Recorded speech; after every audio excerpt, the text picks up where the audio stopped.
PLC Network here in the Z-Wave Alliance booth at CES 2025. We're standing with Mark here at the Silicon Labs table here that has a really fun demonstration of bringing the ecosystem together, and just the Z-Wave ecosystem, all these products together and how well they work together thanks to the technology behind everything. But Mark, how are you doing today? Well. Yeah, perfect. I'm losing my voice, but... Oh, we all are. Yeah. It's by the end of this week, no one's going to want to talk for another week. So what are we looking at behind us here? So this is a little bit of a different integration than you typically see. Normally you'll see locks and you'll see alarms and thermostats and devices like that. But now with multi-family, multi-dwelling units coming about, where you've got several hundred units, living spaces within a complex, metering is becoming very important. Traditionally in the U.S., a renter wouldn't pay water, right? That was kind of, we were lucky. It was gas and electric, but now water is becoming more costly.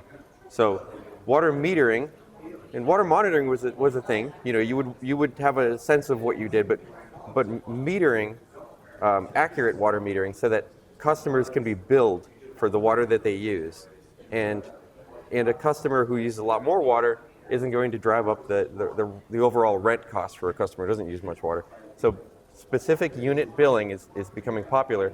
And Z-Wave with long range is now making it very possible to have metering cover an entire complex, right? So this meter came about, this was actually formerly LoRa. So we're happy to have the Conquest, right? Where Z-Wave long range, with 600, typically in our testing, we're seeing 600 meters in a residential environment, which is huge. Normally people thought of Z-Wave as something that maybe crossed your house, and you had to have a few repeaters to do that if you had a large enough house. Now the house doesn't even count, right? You're through a house like nothing. So the multifamily, big complexes, water metering, and you're going to see it grow, right?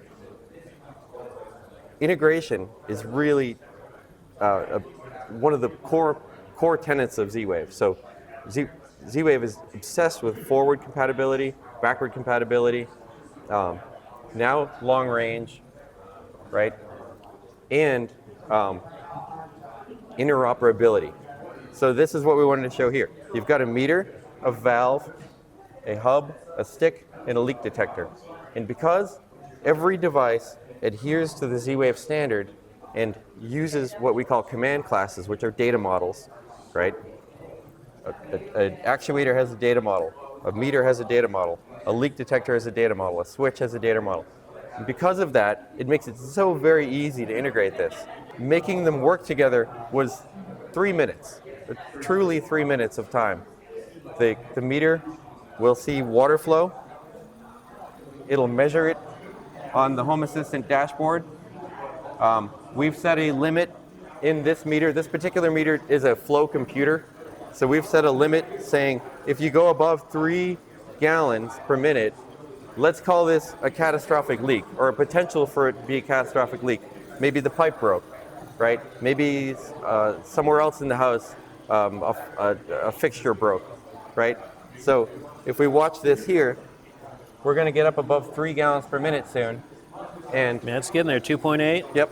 And this device will send out a notification to Home Assistant. And Home Assistant has what's in it. There it goes. Yep, exactly. So Home Assistant has a rules engine, and it's going to say, okay, we better tell the valve to shut off.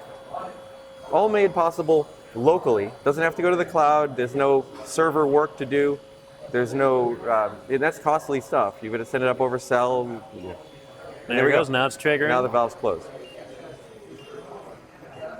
And you can think about how much water would have gone into your wall, right? There was a few gallons of water that went in. But imagine like 19 hours of water going into your wall, or days of it if you have a vacation home and you're not there. Another thing that's really interesting, these are small water sensors. Traditionally, a Zigbee device, something like, a Zigbee device of this size, you might get across a room, you might not cross your house, but these, being long range, you're doing hundreds of meters on something like this now. So You can place these around a complex. You can place them around your home. You can put them out, even if you have a garage. And one touch, and you're closing that. All local, all very long-range communication, all made possible by Z-Wave Long Range. And Silicon Labs. And Silicon Labs. So we are at Silicon Labs. We are a chip maker. We are the leader in Z-Wave. I should say we're the only chip out in the market in Z-Wave right now. So every device out there now runs a Silicon Labs chip. Trident is coming on board. That'll be a second source. We're very excited about that because that opens up the market for companies who don't like a single source. Yeah. Right. It's hard to get that through sourcing for a lot of businesses. They'll say, well, but with Trident coming on as a second source, they'll grow the market. We'll keep growing the market, and we'll see Z-Wave do very well. It creates further creativity, So one thing that sure. one group isn't thinking about, the other group might be thinking about, might raise some ideas, Exactly. and it creates fair competition and some new challenges to the ecosystem. So Silicon Labs has been doing this a long time. Obviously, as he said, you're in every product out there with Z-Wave at this moment, and Z-Wave has proven to be one of the strongest ecosystems out there for the smart home because of its just continuous advances and its vast collection of companies that are a part of the alliance. Of course, for our viewers, let them be, if they're wanting to invest in some of these products at home, obviously you're going to want to go to Zeus's website or Leak Yep. Labs. Home Assistant is an amazing hub to look into. It does take a little bit of time to learn how to use it, but it's definitely worth the investment. And you can find all of these, all the information from each individual website. But of course, if you are a manufacturer and you're interested in getting into the Z-Wave world and you want to include Silicon Labs into your own devices, they can go to Silicon Labs website. So Silicon Labs has our selector's off, but we've got Scilabs.com, and you go to Technologies and select Z-Wave, and you'll find dev kits. Our dev kits are really cool. They have a lot of the tools that you would buy separately to work with, to develop embedded devices are built into our dev kit. So we've got power monitors, logic analyzers, Ethernet connectivity for our dev kits. So you don't even have to be in the area of where you're developing. You can go somewhere else and develop at home. And we've got a large selection of Z-Wave chips, from higher memory chips to lower memory chips, from chips that you might want to use in a controller to something you might want to use in a device, and we're happy to help. And then, of course, if you want to learn more about all of Z-Wave's, the Z-Wave Alliance in general, and all the many, many companies that are involved in this, you can also go to their website at z-wavealliance.org. z-wavealliance.org. It takes a few times to remember that one. But Mark, thank you so much. This has been a great discussion, and it's always good to see Z-Wave in action when you're getting all these devices to speak to each other, especially in a moment of need where you are preventing, you're saving somebody really a lot of money and a lot of heartache. Yeah, and really making this stuff work together is the easiest part. During no point of creating this demo where we shipped it here separately. Yeah. So we didn't even test it. We thought, okay, we'll just make it work together. Yeah, you just know it's going to work. Combine it.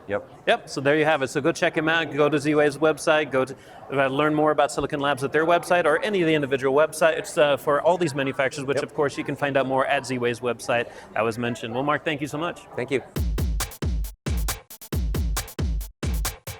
If you want to stay on top of all the latest and greatest, or at least the gadgets we cover, remember to subscribe right here. Subscription button. Click it. You're going to want to. There's lots of videos, interviews, previews, all sorts of stuff. Button. Click it.